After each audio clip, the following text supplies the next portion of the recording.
Olá, bem-vindos a mais um Infra FM Talks. Hoje a gente tem a alegria de receber aqui o Alessandro do Carmo.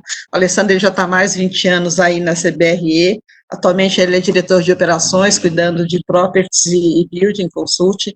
E é um prazer tê-lo aqui, Alessandro.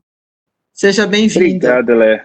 Obrigado mais uma vez pela oportunidade da gente conversar, ainda mais num momento tão importante para a gente compartilhar o máximo possível de ideias e iniciativas. Muito obrigado.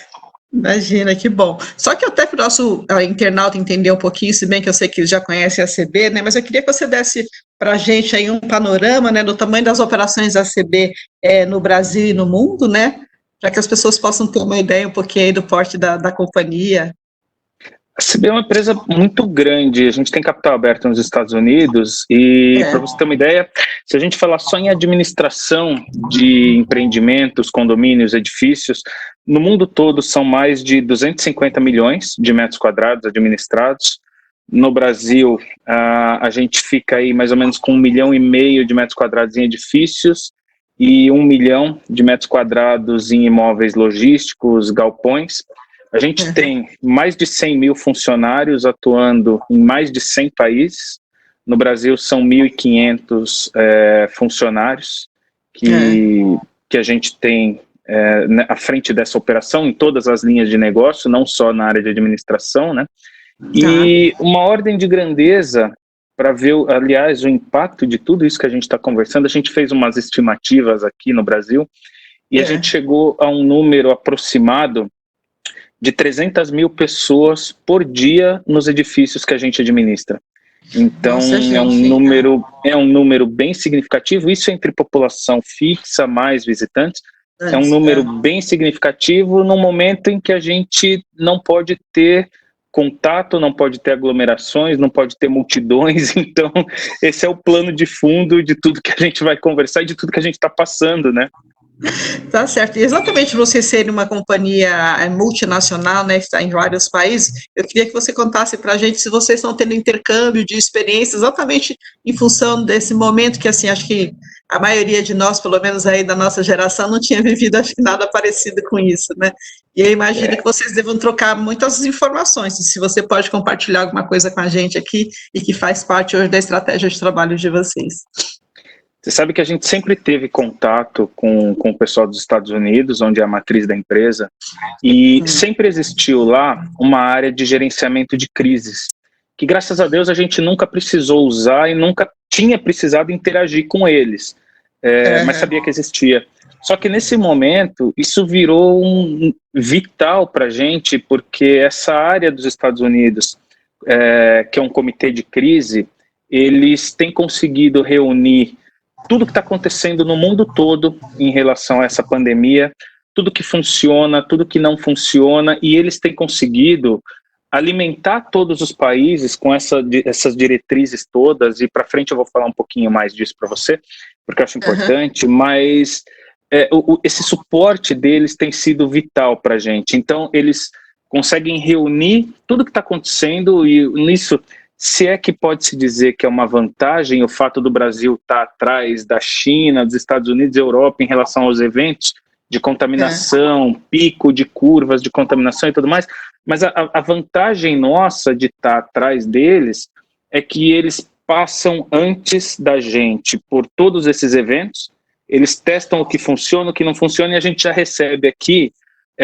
protocolos mais bem resolvidos do ponto de vista dessa atuação, né? Para você ter uma ideia também, além de seguir normas de CDC, OMS, a gente aqui adapta para os casos de Anvisa, a gente administra mais de 130 condomínios na China, que já estão voltando a operar, inclusive, e eles têm conseguido alimentar a gente com essas boas práticas que estão sendo seguidas, principalmente lá na China. A Europa está começando a abrir agora, os Estados Unidos, algumas localidades também planejando esse retorno, e a gente tem, além de receber esses inputs todos, a gente tem na nossa intranet de funcionários uma área específica de Covid, e é descomunal a quantidade de informações, cases, documentos, protocolos que eles disponibilizam lá para todas as operações do mundo inteiro, e a gente tem semanalmente uma videoconferência de lideranças, onde a empresa alinha entre todos os países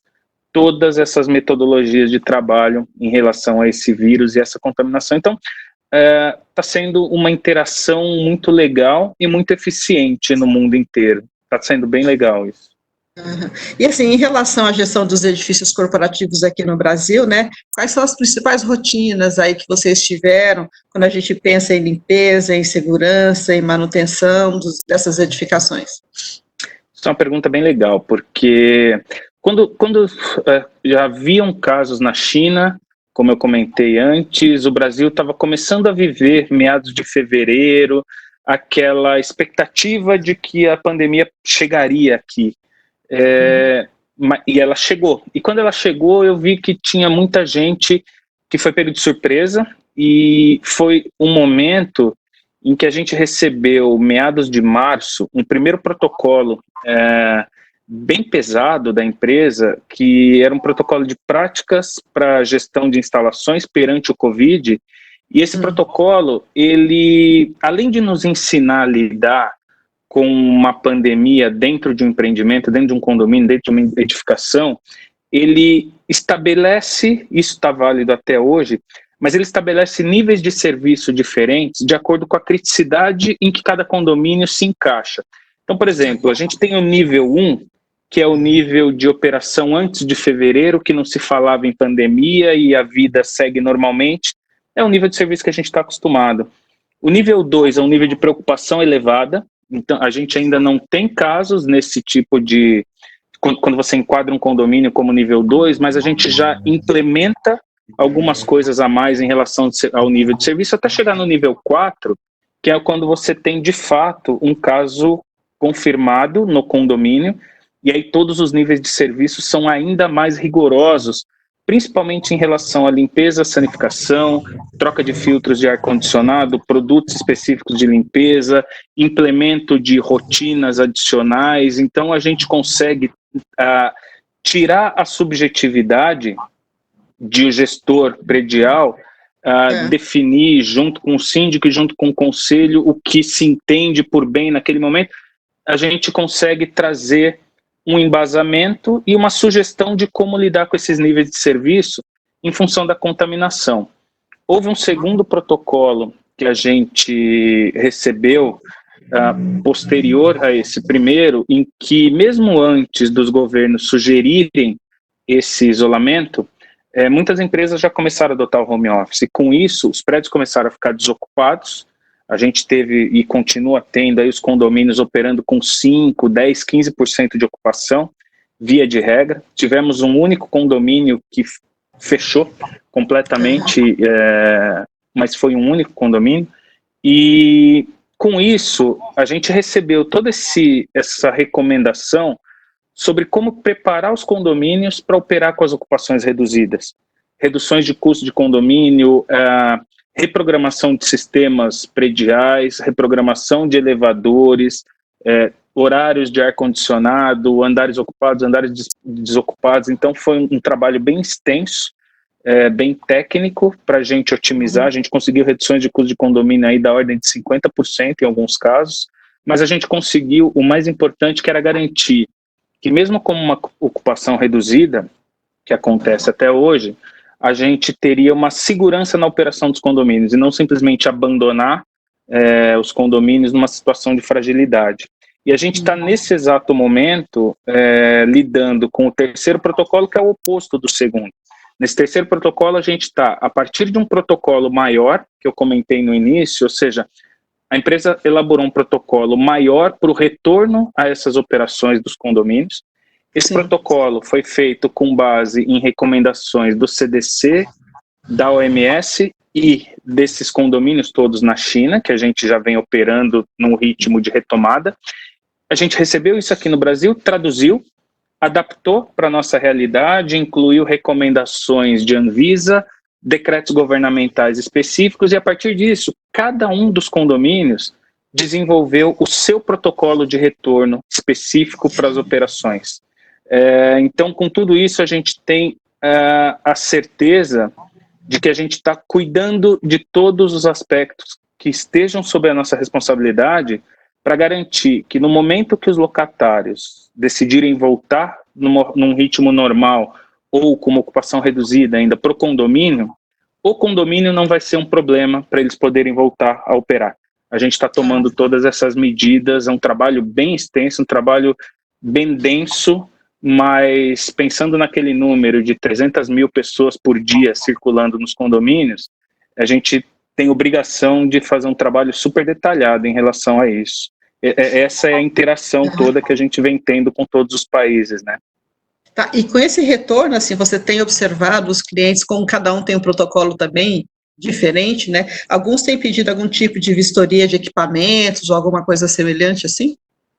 Não. O que a gente vê é que existe um grupo pequeno, posso até dizer, nessa fase, eu diria que esse grupo é pequeno, de empresas, que assim como nós, a gente não só como administradora, mas a gente como ocupante de um escritório, a gente também recebe os protocolos da nossa matriz sobre como voltar à ocupação dos nossos escritórios. E a gente tem visto que um grupo pequeno de empresas, principalmente as empresas multinacionais, as empresas maiores, elas também estão recebendo essas orientações da matriz deles em relação a essa elaboração do retorno para os escritórios de cada um deles. Mas a gente vê muito pouco em relação à interface dessas empresas com o condomínio. O que a gente tem feito é inverter a ordem. Nós estamos procurando, primeiro por todos os proprietários, para aprovar esse protocolo específico de cada condomínio. Esse protocolo aprovado por síndico e proprietários, a gente tem agora feito um contato muito mais próximo com todos os locatários para mostrar para eles o que seria essa... A gente tem dito como se fosse uma analogia a um regulamento interno de transição. Transição ao que era em janeiro e o que vai ser no futuro, seja lá que novo normal seja esse, que se discute muito, né? Como vai ser esse retorno, o que vai acontecer. E a gente tem buscado mostrar para os locatários cuidados adicionais que eles podem tomar nas áreas privativas em função dos nossos protocolos das áreas comuns.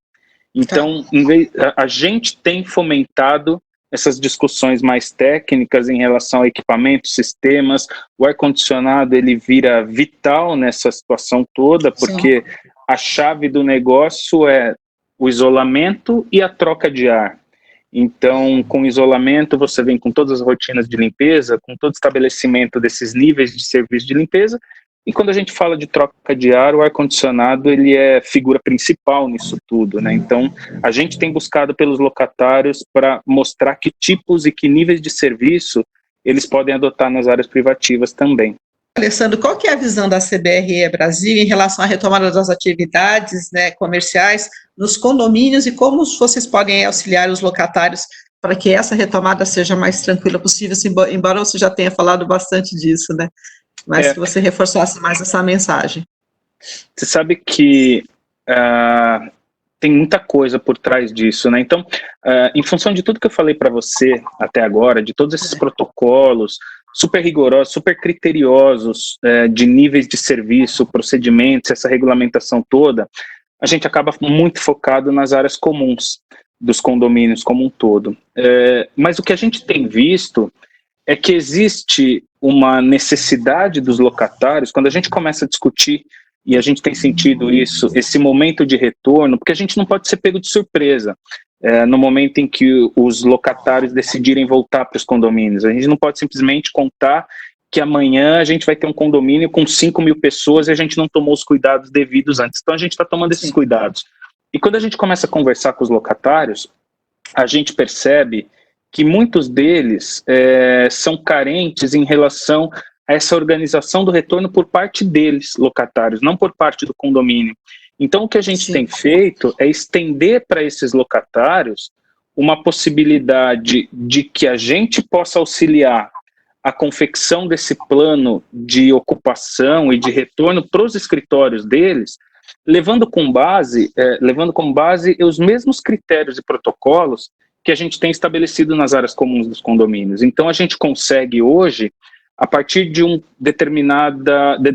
determinada planta de ocupação de um locatário, a gente tem condições de estudar aquele projeto, sugerir para o locatário ondas de ocupação, garantindo o isolamento adequado no escritório, estabelecer todas as políticas e regras de uso do escritório, porque existem muitas dúvidas em relação à limpeza, então as pessoas falam, poxa, mas eu vou limpar o teclado do usuário de quanto em quanto tempo, e o banheiro, e a maçaneta, eu tenho uma copa, então quantas pessoas podem entrar na copa, como que eu vou estabelecer isso? Então, a gente acabou estendendo, quando os locatários precisam, para as áreas privativas, esses conceitos de uma operação mais segura possível, também para auxiliar que eles possam estabelecer esse plano de retorno. Então, o que a gente tem feito é garantir que o condomínio esteja preparado, garantir que no retorno dos locatários a gente consiga otimizar os fluxos deles todos, ou seja, a gente tem tentado negociar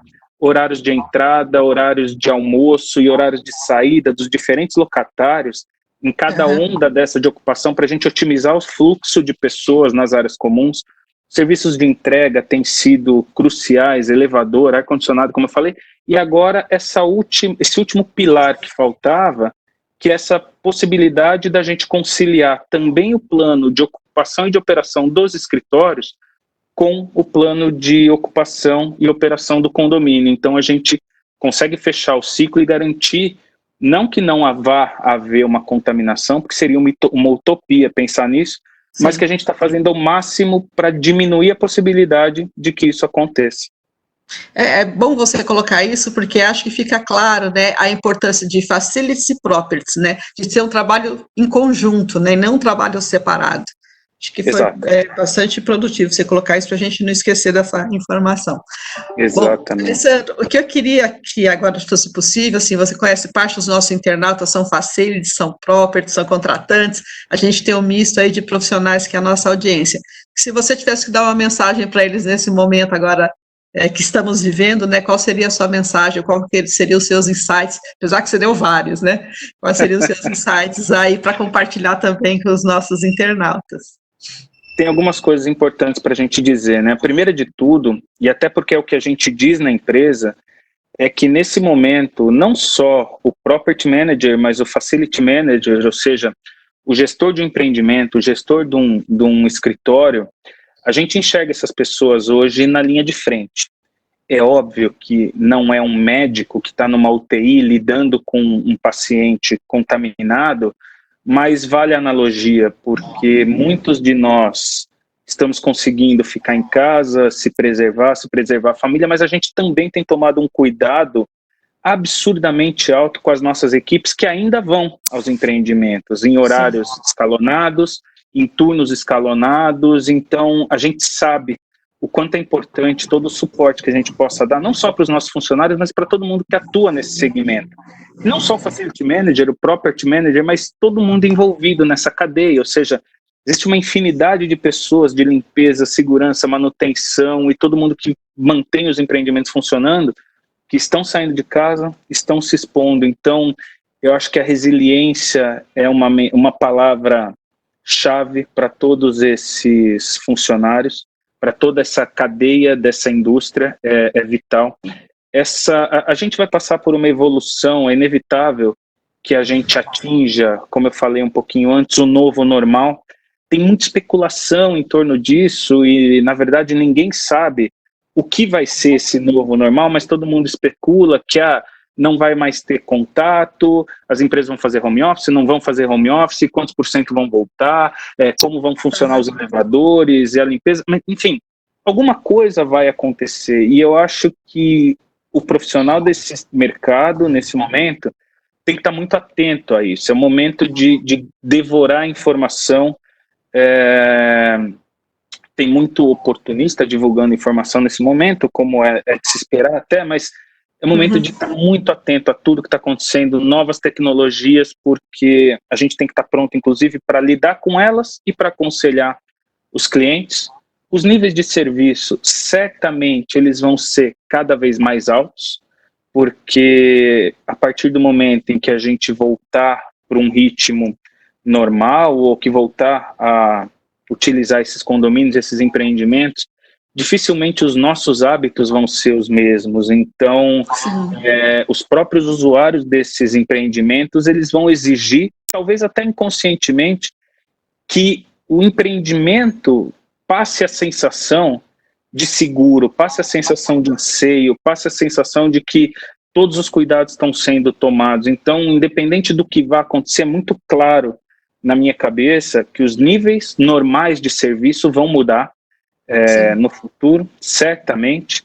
E, mais uma vez, voltando numa das primeiras informações que eu passei para você, a gente tem 300 mil pessoas, de uma certa forma, sob a nossa responsabilidade por dia, que interagem direta ou indiretamente conosco. Então, tudo que a gente puder fazer, que for a nossa responsabilidade para tornar esses ambientes o mais seguro possível, de tudo que tiver ao nosso alcance que seja feito, a gente vai fazer, e a gente tem visto que tem muita gente pensando do mesmo jeito. Eu acho que essa é a mensagem que fica nesse momento de tanta dúvida e de tanta incerteza que a gente tem passado. Muito bem, eu também concordo com você, né? Talvez eu adicionaria que, assim, essa vai ser a primeira onda, que a gente já está passando a primeira onda, vamos passar para a segunda, que é a retomada, mas acho que ainda tem uma terceira, que a gente vai ter, acho que uma recessão ainda de longo prazo, né? E que vai ter que ter muita adaptação, querendo ou não, né? Infelizmente isso vai acontecer, e a gente tem que estar preparado para isso. E que a gente realmente tenha muita resiliência, né? Para fazer tudo da maneira certa, com segurança e com o profissionalismo que a gente está acostumado aqui com o nosso mercado, não é verdade? É isso mesmo. Então tá bom, Alessandro, olha, a equipe da Infra agradece muito a sua participação, como sempre, é muito bom conversar com você, as conversas são sempre muito ricas, são muito orientativas também, e todas as vezes que você tiver coisas novas e quiser conversar e divulgar isso para o nosso público, a gente está aqui à sua disposição, tá bom? Leia, mais uma vez, parabéns pelo trabalho, obrigado por abrir essa oportunidade da gente falar um pouquinho do trabalho que está sendo feito, e passar essa mensagem para o mercado, ou seja, está todo mundo passando pelas mesmas angústias, e eu tenho visto muita gente fazer a sua parte, tem muita gente de fato fazendo a diferença nesse momento, e sendo redundante, obrigado pela oportunidade de conversar com você sobre isso. Imagina, Alessandro, muito obrigada, um abraço para você e para toda a equipe da CBRE, tá bom? Tchau, tchau, obrigado.